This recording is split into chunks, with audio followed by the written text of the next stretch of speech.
저 같은 경우에는 음식을 섭취할 때 재료가 어디에서 왔는지 따지는 편인데 되도록 피합니다. 유제품을 먹고 나서 먹게 되면 암을 유발할 수 있는 물질이 생길 수가 있거든요. 음식과 음식을 먹었는데 이제 서로 시너지를 일으키는 그런 조합이라고 한다면은 결국은 음식은 우리 몸속에 들어왔을 때 소화가 잘 돼야 좋지 않습니까? 근데 특히 이제 열대 과일에는 소화 분해 요소가 많이 있어요. 탄수화물 분해 요소, 지방 분해 요소, 또 단백질 분해 요소 이런 것들이 있는데 탄수화물을 많이 먹은 경우에 이제 망고를 드시면 또 괜찮은 게 망고 속에는 이제 탄수화물 분해 요소가 있고 또 고기를 많이 먹을 때는 파인애플이나 뭐 키위 이런 것들을 드시면은 그 속에는 단백질 분해 요소가 더 많습니다. 또 아보카도 속에는 지방 분해 요소가 있어요. 기름기가 많은 그런 음식을 드실 때는 역설적이지만은 아보카도가 좀 느끼하죠. 근데 같이 드시면은 속이 편안해지는 것을 느낄 수 있을 겁니다. 또 우유 속에는 칼슘이 많습니다. 근데 잎채소들, 샐러드 이런 것 속에는 옥살레이트라는 음이온이 있을 수 있는데 이 칼슘과 옥살레이트가 따로따로 들어오게 되면은 신장에서 결석을 만들 수가 있어요. 근데 유제품하고 잎채소하고 같이 드시면은 이 둘이 위에서 금방 만나서 칼슘 옥살레이트라는 물질을 만들게 되겠죠. 이것은 돌덩어리이기 때문에 그냥 빠져나가는 거죠. 그러니까 유제품을 먹고 나서 좀 시간을 지난 다음에 채소를 먹게 되면은 이것들이 따로따로 만나서 운이 나쁘면 결석을 만들지만 이것을 한꺼번에 딱 먹게 되면은 아예 결석을 미리 만들어서 우리 몸이 흡수하지 못하게 만드니까 궁합이 맞는 거죠. 그러니까 샐러드에 요거트 드시는 거는 굉장히 좋은 궁합이 되는 거죠.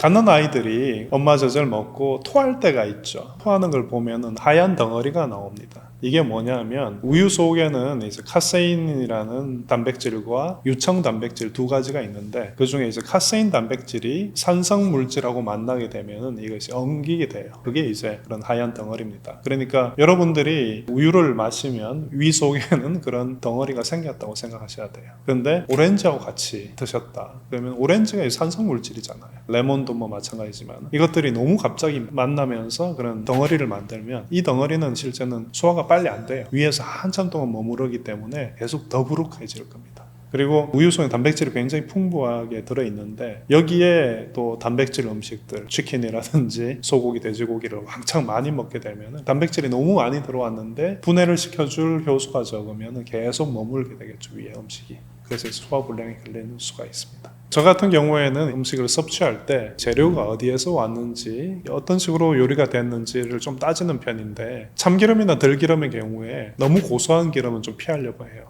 고소하다는 것은 아주 높은 온도에서 착즙을 했을 수가 있는데 이런 경우에 PAH라고 해서 암을 유발할 수 있는 그런 물질이 생길 수가 있거든요. 그러니까 고온에서 착즙하는 그것을 좀 피하려고 하고 그리고 직화구이는 되도록 피합니다. 직화를 하게 되면은 어쩔 수 없이 PAH는 생길 수밖에 없어요. 그래서 이제 되도록이면 낮은 온도에서 고기의 경우에 요리를 하는 것을 선호를 하고 그리고 텃밭에서 길러낸 작물의 경우에 아무 텃밭에서 길러낸 음식물은 안 돼요. 그러니까 매연이 많은 그런 곳에서 작물을 기르게 되면은 거기에서 PAH라는 그런 발암 물질이 많이 있기 때문에 그런 것들이 깻잎이나 상추 이런 데 이파리에 붙게 되면은 결국 이걸 우리가 또 섭취를 할 수가 있으니까 그런 것들은 이제 피하는 편입니다. 까망베르 치즈라든지 이런 치즈가 보면은 촉촉하지 않습니까? 촉촉하다는 것은 그 속에 수분이 들어있다는 얘기죠. 치즈를 보관하는 것을 우리가 생각을 해보면 냉장고에 두죠. 근데 이 냉장고의 상황이 어떤 경우에는 세균을 증식시키는 그런 조건이 될 수가 있어요.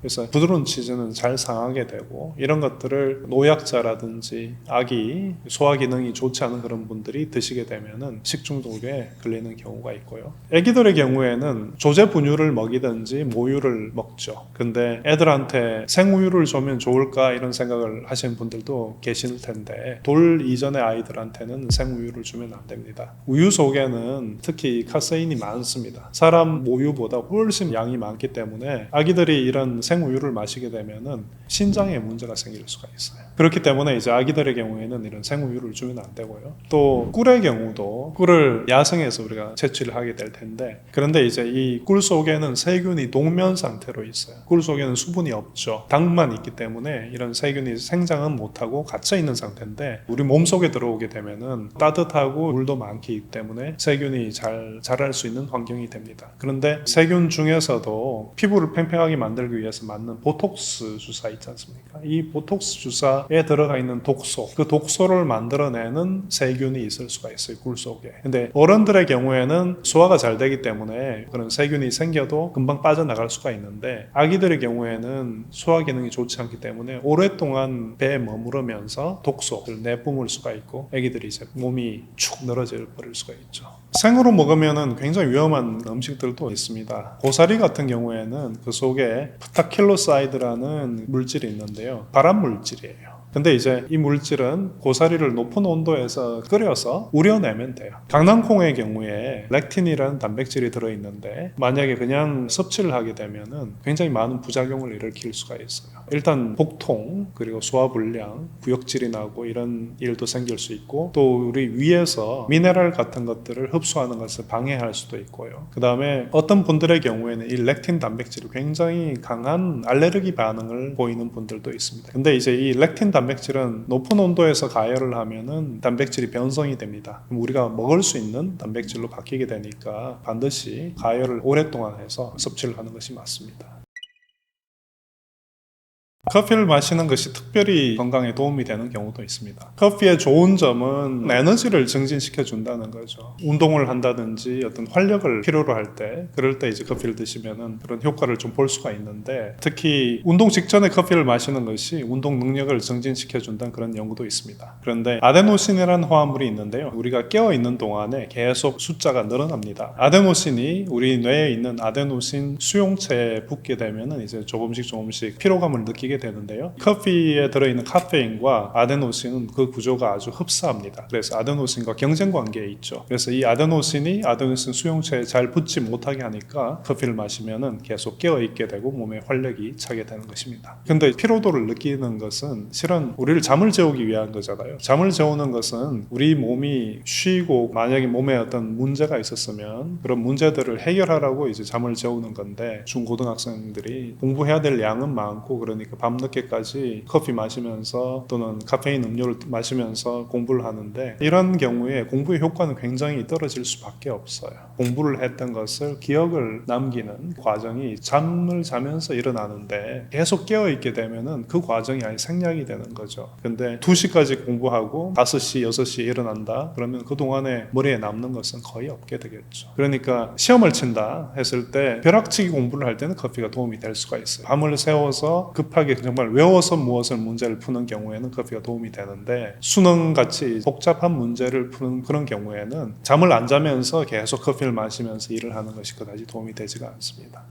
사람마다 다를 것 같아요. 커피에 대한 민감도가 굉장히 중요한데 아침 시간대에 마시는 것은 잠을 깨는 데 도움을 주고 운동을 하기 직전 오후나 이럴 때 활력을 얻기 위해서 또 필요하고요. 그런데 잠을 잘 못 주무신 분들이 오후에 커피를 드신다든지 이랬을 때는 본인의 생활 패턴을 관찰하면서 그 용량을 정하는 게 맞겠습니다. 그런데 일부 분들은 약간만 들어가도 이제 심장이 뛴다든지 이런 부작용이 있는 경우가 있는데 이런 분들은 아예 커피를 피하는 게 맞을 수도 있고요. 그리고 이제 디카페인 커피를 드시는 게 그나마 그런 문제에서 피할 수 있는 건데 근데 이런 아주 민감한 분들은 이 디카페인 커피를 마셔도 그런 부작용을 겪는 경우가 있습니다. 카페인과 진통제를 같이 복용했을 때 진통 효과가 좀 더 있다는 결과도 있습니다. 그런데 이 경우에는 약의 용량과 카페인의 용량이 잘 맞춰야 되니까 일반인들이 조제해서 드시는 경우는 없어야 될 것 같고요. 약을 드실 때 커피를 같이 드시면 안 되는 경우가 실제는 굉장히 많습니다. 그 중에 하나가 제산제 같은 경우에 위산을 중화를 시켜주는 게 제산제죠. 근데 커피 자체가 이제 산도가 있어요. 그러니까 산성 물질하고 염기성 물질이 만나면 이제 중화가 되지 않습니까? 그러니까 커피를 제산제를 먹을 때 마시는 것은 바보 같은 행동이죠. 실제는 서로 중화시켜서 먹는 셈이니까. 그리고 커피의 가장 큰 부작용이라고 한다면 이뇨작용인데 비타민C, 철분 보충제 등등 이런 약물들이 우리 몸속에 들어오면은 어느 시간 동안은 몸속에 머물러야 되죠. 근데 카페인이 몸에 이미 많이 들어와 있는 그런 상황이라고 한다면은 이뇨작용이 굉장히 빨리 일어나게 되고 이런 약물들을 전부 방광으로 빼내버리니까 약물의 효과를 잘 얻을 수가 없게 되는 겁니다. 철분 보충제의 경우에는 철 이온이 들어있거든요. 철이 녹아있는 상태입니다. 근데 이제 커피 속에는 탄닌이 있죠. 탄닌 성분과 철분 보충제가 서로 결합을 할 수가 있어요. 그러면서 말 그대로 탄닌이 철분을 붙잡고 떨어져 나가버리니까 몸이 흡수가 안 되는 거예요. 우리가 약을 먹으면 속이 쓰리니까 우유를 드시는 분들이 있는데, 우유는 약들과 굉장히 많은 경우에 상극입니다. 예를 들자면 항생제는 음이온으로 존재하는 경우가 많은데요. 음이온 상태로 존재하는 항생제가 우유 속에 들어있는 칼슘 이온에 붙어서 그대로 잡혀서 몸에서 빠져나가는 경우가 있어요. 또 골다공증 치료제가 있는데 이 골다공증 치료제 또한 칼슘 이온에 붙잡혀서 빠져나갑니다. 그러니까 우유하고 항생제, 골다공증 약 이런 것들 같이 드시면 안 되고요. 철분 보충제의 경우에는 철 이온이 물에 녹아 있는 상태인데요. 이것이 염계성으로 바뀌게 되면은 빨간 녹이 있지 않습니까? 녹으로 떨어집니다. 제산제를 같이 드시면은 제산제는 염기성이에요. 위액을 염기성으로 만들어 버리니까 철이 녹으로 떨어지는 거예요. 그러니까 하나도 흡수가 안 돼요. 그러니까 제산제하고 철분 보충제는 같이 드시면 안 되고, 또 이제 철분 보충제에 들어있는 철 이온은 어디에 잘 붙잡히는데 그 중에 하나가 푸른 채소 속에는 피트산이라는 게 있어요. 영어로는 파이틱 애시드라 그러는데, 이런 파이틱 애시드에 철 이온이 굉장히 강하게 결합을 해서 또 역시 다 빠져나갑니다. 그래서 섬유질이 많은 그런 채소와 철분 보충제를 같이 드시는 것도 좋지 않고요.